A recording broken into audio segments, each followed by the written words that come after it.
Hi friends, இன்றைக்கி வந்து பார்த்தீங்கன்னா நம்ம தமிழ் இலக்கண தலைப்பில் தொழிற்பெயர் அப்படிங்கிற தமிழ் இலக்கணம் தான் பார்க்க போகிறோம். ஸோ இது உங்களுக்கு டவுட்டே வராது. வீடியோ வந்து ஃபுல்லாக பாருங்கள். டவுட்ஸ் இருந்துச்சுன்னா நீங்கள் கீழே வந்து கமெண்ட் பண்ணுங்கள் உங்கள் டவுட்ஸை. இப்போது தொழிற்பெயர் அப்படின்னா என்னங்க? இப்போது நம்ம ஏதோ ஒரு தொழிலை வந்து செய்கிறோம். அது எந்த தொழிலாக இருந்தாலும் சரி, நம்ம செய்யக்கூடிய தொழிலுக்கு வந்து ஒரு பெயரை கொடுப்பாங்க. அதுதான் வந்து பார்த்திங்கன்னா தொழிற்பெயர் அப்படின்னு நம்ம சொல்லுவோம். இப்போது ஒரு தொழிலுடைய பெயராக அமைவது பெரும்பாலும் தொழிற்பெயராகத்தான் இருக்கும். இது நமக்கு தெரியும். இந்த தொழிற்பெயரில் ஒரு விதி என்ன அப்படின்னா, இந்த தொழில் வந்து பார்த்திங்கன்னா எண், இடம், காலம், பால் இந்த நாளையும் வந்து பார்த்திங்கன்னா காட்டாது. அது வந்து பார்த்திங்கன்னா இதனுடைய மெயினான ஒரு பாயிண்ட்ஸ். இது வந்து நீங்கள் மறந்துடக்கூடாது. ஸோ எண், இடம், காலம், பால் இதை காட்டாத ஒரு விஷயம் வந்து இலக்கணத்தில் என்ன அப்படின்னா அது வந்து பார்த்திங்கன்னா தொழிற்பெயர். ஸோ இது கேள்வி கேட்பாங்க. அது எடுத்துக்காட்டுக்கு வந்து பார்த்திங்கன்னா பார்க்கறதுக்கு முன்னாடி இந்த இடத்துல தொழிற்பெயருக்கு முதநிலையில் ஓகேங்களா, அதாவது முதநிலையிலையோ இல்லை முன்னிலைன்னு சொல்லுவாங்க அதை. ஸோ முன்னிலை, தன்மை இந்த ரெண்டுலேயுமே வந்து பார்த்திங்கன்னா தொழிற்பெயர் பெரும்பாலும் வரவே வராது. அப்போ எங்கே வரும் அப்படின்னா தொழிற்பெயர் வந்து பார்த்திங்கன்னா பெரும்பாலும் வந்து பார்த்திங்கன்னா படர்க்கை இடத்தில் மட்டுமே வரும். ஸோ இதையுமே கேள்வி கேட்பாங்க. எப்படி கேட்பாங்கன்னா, அதாவது படர்க்கை இடத்தில் மட்டும் வரக்கூடியது என்ன இலக்கணத்தில் அப்படின்னா தொழிற்பெயர். அது போக அதாவது முன்னிலை, தன்மை ஓகேங்களா, தன்மை, முன்னிலை, படர்க்கை 3 சொல்லுவோம். அதில் தன்மை முன்னிலையில் வராத ஒரு விஷயம் என்ன அப்படின்னா அது தொழிற்பெயர். படற்கையில் மட்டும் வர்றது தொழிற்பெயர். ஸோ இது ரெண்டு வந்து பார்த்தீங்கன்னா கேள்வி கேட்பாங்க, மறந்துடாதீங்க, இது ரூல்ஸ். இப்போ தொழிற்பெயர் எடுத்து நம்ம படிக்கிறது, ஆடுறது, ஓடுறது, சாப்பிட்றது, சிரிக்கிறது, ஸோ இதெல்லாம் வந்து பார்த்தீங்கன்னா நம்ம செய்யக்கூடிய வினைகள். ஸோ அந்த வினைகள் கூட ஒரு தொழிற்பெயருடைய விகுதி வந்து சேர்ந்து வந்துச்சு அப்படின்னா அதை நம்ம தொழிற்பெயர்னு சொல்லுவோம். இப்போது படித்தல், ஆடல், நடித்தல், எழுதுதல் இந்த மாதிரி நிறைய நம்ம செய்யக்கூடிய விஷயங்கள் அனைத்தையும் வந்து பார்த்தீங்கன்னா ஒரு தொழிலாக அமையும் பொழுது அது தொழிற்பெயர்னு சொல்லுவோம். ஸோ அதுக்கு எடுத்துக்காட்டு இது எழுதியிருக்கோம். இப்போ தொழிற்பெயரில் வகைகள் இருக்குதாங்க அப்படின்னா கட்டாயமாக தொழிற்பெயரில் வந்து பார்த்தீங்கன்னா வகைகள் இருக்குது. எத்தனை வகை இருக்குது அப்படின்னு கேள்வி கேட்பாங்க. 3 வகை இருக்குது. ஸோ அந்த 3 வகை என்ன அப்படின்னா, விகுதி பெற்ற தொழிற்பெயர் அப்படிங்கிறது முதலாவது வகை, இரண்டாவது முதநிலை தொழிற்பெயர், மூன்றாவது முதநிலை திரிந்த தொழிற்பெயர். ஸோ இப்போ அது 1 by 1 பார்க்கலாம்.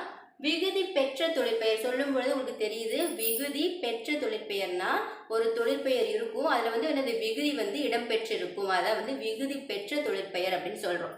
இப்போது ஒரு வினை பகுதி இருக்குன்னு வச்சுக்கோங்களேன். அந்த வினை பகுதி கூட ஒரு தொழிற்பெயர் விகுதி வந்து சேர்ந்து வந்திருக்கும். இது வந்து உங்களுக்கு சொல்லும் பொழுது புரியாது, எடுத்துக்காட்டு பார்த்தா புரியும். இப்போது நட அப்படிங்கிறது எடுத்துக்கோங்க.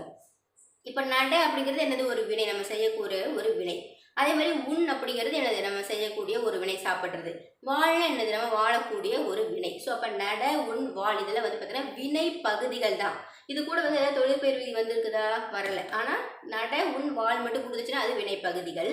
இது கூட வந்து பார்த்தீங்கன்னா தல், அல், ஊ, கை இதெல்லாம் வந்து பார்த்தீங்கன்னா தொழிற்பெயர் விகுதிகள் அப்படின்னு சொல்லுவோம். அப்போது இந்த ஒரு வினை பகுதி கூட இந்த ஒரு தொழிற்பெயர் விகுதி சேருதா, இரண்டு சேரும்போது அது என்ன ஆகுது, நடத்தல். அப்போ நடங்கிற வினைப்பகுதி கூட தல் அப்படிங்கிற தொழிற்பெயர் விகுதி சேரும்போது அது நடத்தல் அப்படின்னு ஆகுது. அதே மாதிரி அல் வந்து உன் கூட சேரும்போது உண்ணல், அதுக்கப்புறம் ஊ வந்து வாழ் கூட சேரும்போது வாழ்வு, கை வந்து வாழ் கூட சேரும்போது வாழ்க்கை அப்படின்னு ஆகுது.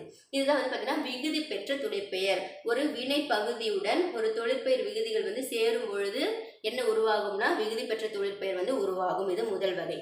இரண்டாவது வகை வந்து பார்த்தீங்கன்னா முதல்நிலை தொழிற்பெயர். அவ்வளோதான். ஸோ இது என்னது, ஒரு தொழிற்பெயர் வந்து முதல்நிலை எப்படி இருக்கோ அப்படியே இருக்கும், அதான் அர்த்தம். இப்போது தொழிற்பெயர் விகுதிகள் வந்து இந்த இடத்துல வந்து வரவே வராத சொல்ல வராங்க. முதல்நிலை தொழிற்பெயர்னா இந்த ஒரு தொழில் இருக்கு, அந்த தொழிலுடைய முதல்நிலை அப்படியே தான் இருக்கும், எந்த ஒரு மாற்றமும் இருக்காது. இப்போது உங்களுக்கு எக்ஸாம்பிள் சொன்னால் புரியும். செல்லமாக ஓர் அடி அடித்தாள் அப்படின்னு இருக்கு. இதில் அடி அப்படிங்கிறது என்னது, நம்ம செய்யக்கூடிய ஒரு வினை. ஸோ இப்போ இந்த அடி அப்படிங்கிற ஒரு வினை வந்து பார்த்தீங்கன்னா வேற ஏதாவது ஒரு விகுதி அங்கே வந்திருக்குதா, வரல. அடிங்கிற ஒரே ஒரு வினை மட்டும்தான் அங்கே இருக்குது. அது கூட வந்து பார்த்தீங்கன்னா வேற எந்த ஒரு தொழிற்பெயர் விகுதியும் வரவில்லை. அது போக இந்த அடி அப்படிங்கிற அந்த வினையில எந்த ஒரு மாற்றமும் வரவே இல்லை. ஸோ அப்போ அந்த முதல்நிலை அடிங்கிறது அப்படியே தான் இருக்குது. அதனால முதல்நிலை தொழிற்பெயர்னா இதில் விகுதிகள் வராது.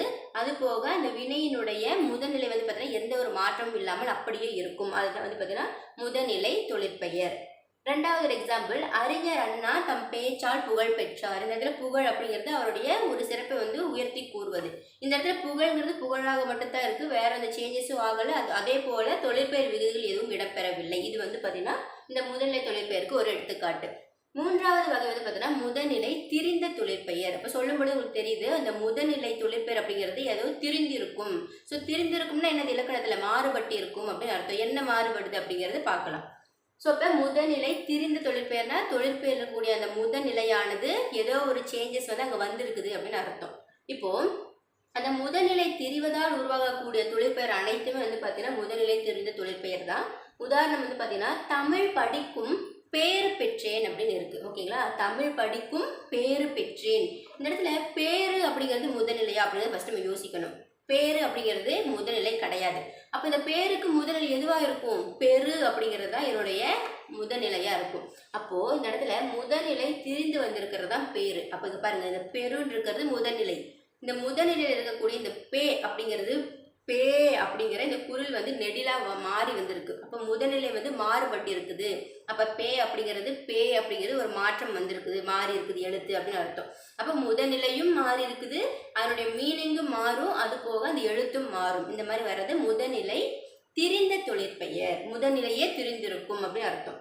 இன்னொன்று, உணவின் சூடு குறையவில்லை. இப்போ சூடு அப்படிங்கிறதுக்கு முன்னாடி அதை சொல்வது எப்படி இருக்கும்? முதல்நிலை சுடுன்னு தான் இருந்திருக்கும். அப்போ இந்த இடத்துல சுடுங்கிறது முதல்நிலை, சூ அப்படின்னு மாறி இருக்கிறது அது பார்த்தீங்கன்னா திரிந்த தொழிற்பெயர். அப்போ முதல்நிலை வந்து சூன்னு திரிந்திருக்கு. ஸோ இது முதல்நிலை திரிந்த தொழிற்பெயருக்கு ஒரு எடுத்துக்காட்டு சொற்றொடர். இதே மாதிரி நிறைய வார்த்தைகள் முதல்நிலை தொழிற்பெயருக்கு இருக்கு. விடு அப்படிங்கிறது வீடா மாறி இருக்கும், மின் அப்படிங்கிறது மீனா மாறி இருக்கும், கொல் அப்படிங்கிறது கோலா மாறி இருக்கும். இதே மாதிரி முதல்நிலை திரிந்த தொழிற்பெயருக்கு உங்களுக்கு தெரிஞ்ச எடுத்துக்காட்டு சொற்களை நீங்கள் மறக்காம கீழே கமெண்ட்ஸில் வந்து சொல்லுங்கள். ஸோ வீடியோ வந்து பார்க்க வரவங்களுக்கு வந்து பார்த்தீங்கன்னா நிறைய வார்த்தைகள் வந்து கற்றுக்கிறதுக்கு அது வந்து யூஸ்ஃபுல்லாக இருக்கும். ஓகேங்களா, ஸோ இன்றைக்கி நம்ம தொழிற்பெயர் வந்து பார்த்தீங்கன்னா டோட்டலாக வந்து என்னென்ன மாதிரி இலக்கண விதிகள் இருக்குது அப்படிங்கிறத நான் உங்களுக்கு கிளியராக சொல்லி கொடுத்துருக்கேன். இதுலேருந்து எப்படி கேள்வி கேட்டாலும் கண்டிப்பாக உங்களால் ஆன்சர் பண்ண முடியும். இல்லைங்க எனக்கு இன்னும் டவுட்ஸ் இருக்குது அப்படின்னா தாராளமாக உங்கள் டவுட்ஸ் வந்து நீங்கள் கீழே வந்து கமெண்ட்ஸில் சொல்லலாம். உங்கள் டவுட்ஸ் வந்து பார்த்தீங்கன்னா நான் கிளியர் பண்ணுவேன். ஸோ வீடியோ பிடிச்சிருச்சு அப்படின்னா லைக் பண்ணிக்கோங்க, சப்ஸ்கிரைப் பண்ணுங்கள். படிக்கிறவங்களுக்கு வந்து பார்த்தீங்கன்னா இந்த வீடியோ வந்து ஷேர் பண்ணுங்கள். நம்ம இன்னொரு டாபிக்ல வந்து பார்த்தீங்கன்னா வேற ஒரு தமிழ் இலக்கணத்தில் மீட் பண்ணலாம். ஓகேங்களா, தேங்க்யூ.